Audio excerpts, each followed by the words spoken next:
क्या अमेरिका के बाइडेन प्रशासन ने चुनावी फायदे के लिए इराक और सीरिया में हमले किए हैं? क्या अमेरिकी राष्ट्रपति जो बाइडेन फिर से चुनाव जीतने के लिए पश्चिम एशिया को आग में झोंक रहे हैं?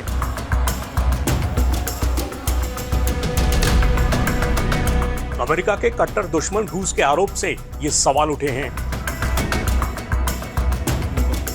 रूस ने आरोप लगाया है कि दुनिया में अमेरिकी वर्चस्व को बचाने और आगामी अमेरिकी राष्ट्रपति चुनाव से पहले बाइडेन प्रशासन अपनी छवि चमकाने के लिए आक्रामकता दिखा रहा है।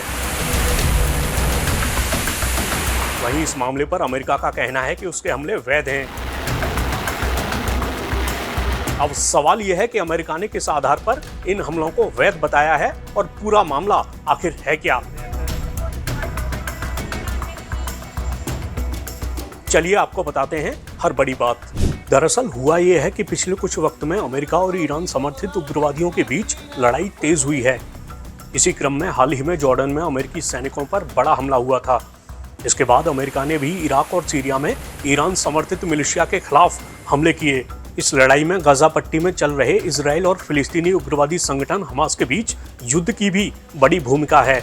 इजराइल का करीबी दोस्त अमेरिका लगातार इजराइल की मदद करता रहा है। वहीं ईरान, जो इजराइल और अमेरिका का कट्टर दुश्मन है, वो सीधे तौर पर इस युद्ध में नहीं उतरा है, लेकिन युद्ध शुरू होने के बाद से ईरान समर्थित उग्रवादियों ने अमेरिका और उसके सहयोगियों को नुकसान पहुंचाने के इरादे से हमले तेज कर दिए। जैसे इन उग्रवादियों में यमन में प्रभावी हूती विद्रोही भी शामिल हैं। पिछले साल 7 अक्टूबर को इजराइल हमास युद्ध शुरू होने के बाद हूतियों ने लाल सागर में इजराइल की ओर जाने वाले जहाजों पर हमला करना शुरू कर दिया। इसके बाद प्रमुख व्यापार मार्ग पर हूतियों का खतरा इतना बड़ा हो गया कि प्रमुख शिपिंग कंपनियों ने इस क्षेत्र से आना जाना बंद ही कर दिया। मतलब व्यापार के आधार पर भी हूतियों के इन हमलों का असर दुनिया के कई हिस्सों पर पड़ने लगा। उधर अमेरिका ने अपने और सहयोगी देशों के हितों को बचाने की दलील देकर हूती विद्रोहियों के ठिकानों पर ताबड़तोड़ हमले किए। वहीं हूती विद्रोही यहां तक कह चुके हैं कि जरूरत पड़ने पर वो फिलिस्तीनियों के समर्थन में इजराइल के खिलाफ सीधे युद्ध में उतरने को भी तैयार हैं। बात रूस की करें तो वो ईरान का करीबी है।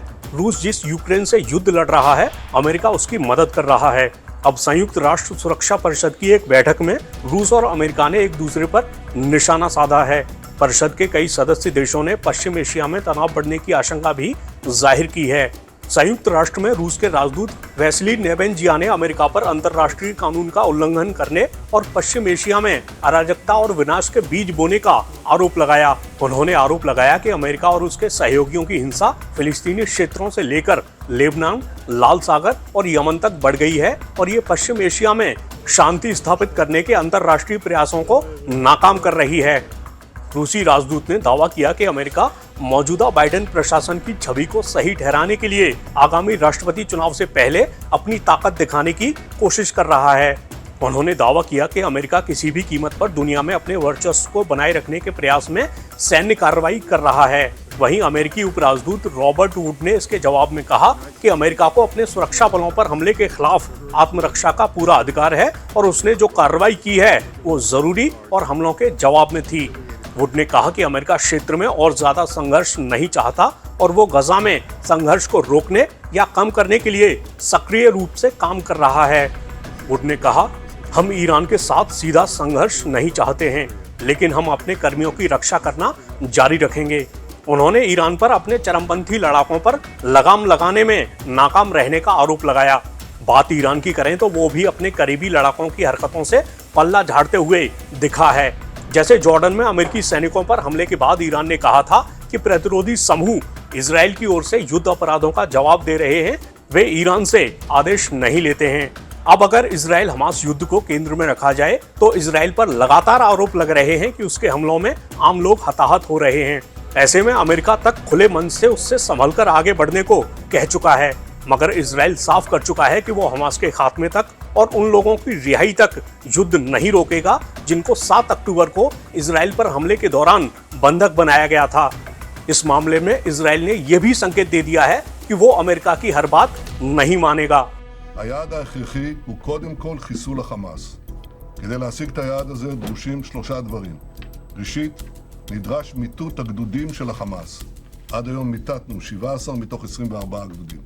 רוב הגדודים שנשארו הם בדרום הרצועה, ברפיח, ונטפל גם בהם. שנית, נדרשות פעולות טיהור לאחר מיטוט הגדודים, כפי שכוחותינו עושים בנחישות בפשיטות תקיפות מאוד בצפון הרצועה ובמרכזה. שלישית, נדרש נטרול התת-קרקע, כפי שכוחותינו עושים בשיטתיות בח'אן יונס ועושים בכל חלקי הרצועה, וזה דורש עוד זמן. אנחנו לא נסיים את המלחמה לפני שנשלים את כל יעדיה.